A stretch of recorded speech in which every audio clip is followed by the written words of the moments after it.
வணக்கம் ஆனந்த்.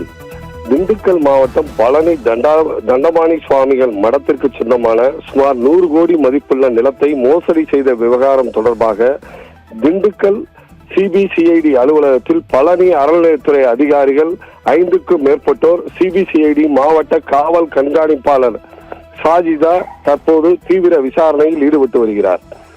பழனி அடிவார சன்னதி வீதியில் அமைந்துள்ளது அருள்மிகு தண்டபாணி சுவாமி மடத்திற்கு சொந்தமான சுமார் 1 ஏக்கர் 40 சென்ட் நிலம்.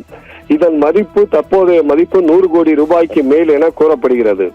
இந்நிலையில் நீதிமன்ற உத்தரவுகளை மீறி போலி ஆவணங்கள் மூலம் வெறும் 2 கோடி ரூபாய்க்கு மோசடி பதிவு செய்யப்பட்டது. இந்த விவகாரம் தற்போது தமிழகம் முழுவதும் பெரும் பரபரப்பை ஏற்படுத்தி வருகிறது. இது குறித்து பழனி கோயில் நிலங்கள் பிரிவு கண்காணிப்பாளர் முருகானந்தம் அளித்த புகாரின் பேரில் பழனி அடிவார போலீசார் புதிய குற்றவியல் சட்டத்தின் கீழ் சார் பதிவாளர் ஜஸ்டின் மணிகண்டன், போலி டிரஸ்ட் பிரமுகர் முருகதாஸ் உள்ளிட்ட 4 பேர் மீது கூட்டுச்சதி, மோசடி உள்ளிட்ட 5 பிரிவுகளின் கீழ் வழக்கு பதிவு செய்துள்ளனர்.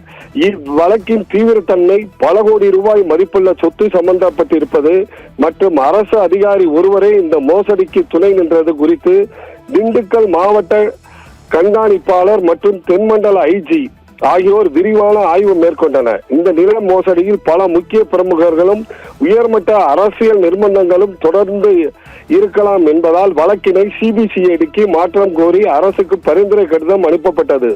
அதனை ஏற்றுக்கொண்ட தமிழக காவல்துறை தலைமையகம் இந்த வழக்கினை உடனடியாக சிபிசிஐடிக்கு விசாரணைக்கு மாற்றி உத்தரவிட்டது. இதனைத் தொடர்ந்து பழனி அடிவார போலீசார் இந்த வழக்கு ஆவணங்கள் அனைத்தும் இணையதளம் மூலம் சிபிசிஐடி அதிகாரிகளிடம் ஒப்படைத்தனர். சிபிசிஐடி டிஎஸ்பி அஜய் தங்கம் தலைமையில் நேற்று திண்டுக்கல், தேனி, திருச்சி மற்றும் மதுரை ஆகிய மாவட்டங்களைச் சேர்ந்த 5 சிபிசிஐடி இன்ஸ்பெக்டர்கள் மேற்பார்வையில் 20க்கும் மேற்பட்ட போலீசார் திண்டுக்கல் அலுவலகம் உள்ளிட்ட முதற்கட்ட தகவல் அறிக்கை தயார் செய்து பழனியில் சம்பந்தப்பட்ட இடத்தில் கள ஆய்வும் நடத்தினர். இதன் தொடர்ச்சியாக இன்று திண்டுக்கல் சிபிசிஐடி அலுவலகத்திற்கு பழனி அறநிலையத்துறை சேர்ந்த முருகானந்தம் உள்ளிட்ட 5க்கும் மேற்பட்ட அதிகாரிகள் வரவழைக்கப்பட்டு மேலும் மதுரையில் இருந்தும் திண்டுக்கல் இருந்தும் சிபிசிஐடி மாவட்ட காவல் கண்காணிப்பாளர் சாஜிதா தற்போது நேரில் விசாரணையை மேற்கொண்டு வருகிறார். விசாரணையின் முடிவில்